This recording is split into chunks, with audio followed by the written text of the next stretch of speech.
By the early 19th century, astronomers had a serious problem. Uranus, the most distant known planet, was repeatedly drifting off its predicted orbital course. The erratic movement baffled the scientific community. The established laws of gravity, written by Isaac Newton and proven over a century of observation, simply weren't working to explain this planetary drift. Astronomers began to whisper that Newton's equations might be wrong. A French astronomer named Urbain Le Verrier took a different approach. He trusted the math. Le Verrier proposed that Newton's laws were perfectly intact. The anomaly, he argued, was caused by an invisible, massive object lurking further out in the dark, exerting its own gravitational pull on Uranus. To prove this theory, astronomers couldn't just scan the sky hoping to bump into something in the dark. They had to put away their telescopes and rely entirely on mathematical deduction. Looking at this plot of Uranus's orbit, you can see the anomaly in action. Le Verrier spent months obsessively calculating the exact mass and position a hidden planet would need to possess to cause this specific gravitational drag. When he finally mailed his coordinates to the Berlin Observatory in 1846, astronomers pointed their lenses exactly where his numbers dictated. Right there, within a single degree of his prediction, they found a massive blue world. Interestingly, the legendary astronomer Galileo had actually spotted this object through his telescope over 2 centuries earlier. Because the sphere was so incredibly far away, its movement was imperceptible to him, and he recorded it in his notes as a static star. Because Galileo missed its planetary nature, Le Verrier secured the credit.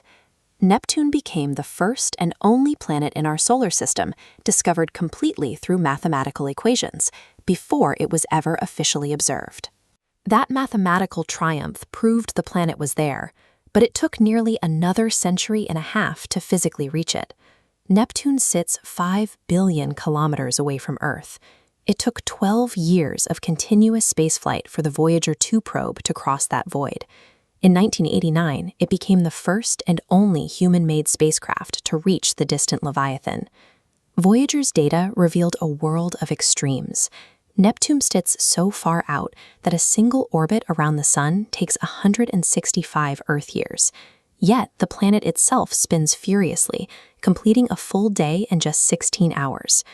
Looking at this clear, deep blue sphere, it resembles a calm, frozen ocean. That color is actually an optical illusion created by the planet's thick atmosphere. High concentrations of methane gas absorb the red wavelengths of sunlight and reflect only the deep blue back into space. But Voyager 2 shattered that serene image. The quiet exterior we see from afar acts as a mask covering an environment of absolute supersonic violence.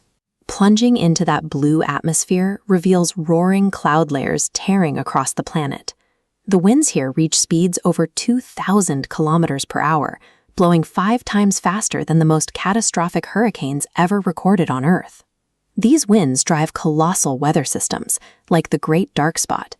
This localized, swirling vortex of high pressure grew so massive that you could drop the entire planet Earth inside it with room to spare. Deeper inside these storms, the physics become even stranger. The atmospheric pressure reaches such extreme levels that it crushes carbon atoms together, forcing them to bond into crystalline structures.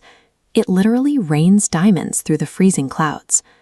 Between the supersonic winds, localized planetary-scale vortices, and diamond precipitation, Neptune operates as an engine of pure atmospheric chaos, completely hostile to any physical exploration. If you were hoping to send a lander to the surface, the structure of the planet prevents it entirely. Neptune is a gas giant, meaning there is no solid ground to stand on. This cross-section shows a theoretical descent. You plunge through violent storms into a massive ocean of pressurized water and ice, extending 17,500 kilometers deep. At the bottom sits a scorching planetary core, burning at 5,100 degrees Celsius, a temperature rivaling the surface of the Sun. A physical journey to Neptune guarantees a one-way, fatal plunge from freezing, supersonic storms down into crushing, boiling depths. Pulling away from the hostile host planet, we find a system of 14 orbiting moons. The largest and most scarred of these is a world called Triton. Triton behaves like a captured rogue. It sits in a retrograde orbit, which means the Moon travels in the exact opposite direction of Neptune's rotation.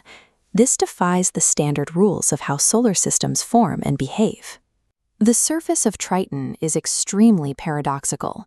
It is the coldest known place in the solar system, dropping to -391 degrees Fahrenheit. Yet it features highly active cryovolcanoes, geological vents that erupt plumes of freezing ice and gas instead of hot lava. When Urbain Le Verrier sat at his desk writing perfectly balanced mathematical equations, he was tracing the outline of a monster.